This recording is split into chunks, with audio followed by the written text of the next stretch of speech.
Modern age जिस तरह हर साल जो है वो स्टूडेंट्स के हवाले से बड़ी आला तकरीबात करवाता है, लेकिन ये जो तकरीबात हम लोग देख रहे हैं ये ख़ास किस्म की तकरीब है जिसका ताल्लुक़ है क्वालिटी के साथ। वो क्वालिटी जिसको हम तालीम के साथ मिलाकर देखते हैं।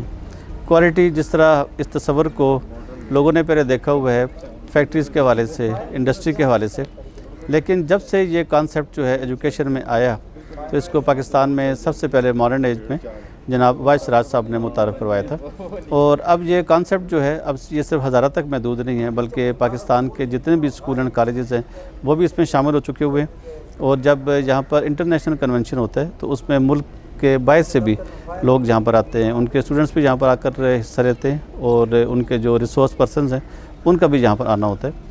तो इस तरह अगर देखा जाए तो अब ये कॉन्सेप्ट जो है तो पाकिस्तान में अपनी बुनियादों को बड़ी हद तक मजबूत भी कर चुका हुआ है। और वो दिन दूर नहीं है कि जब हम देखेंगे कि पाकिस्तान के जितने भी तालीमी इदारे हैं तो वहाँ पर इस तस्वर को अमली तौर पर अपनाया भी जाएगा। इंशाअल्लाह वो दिन भी आएगा।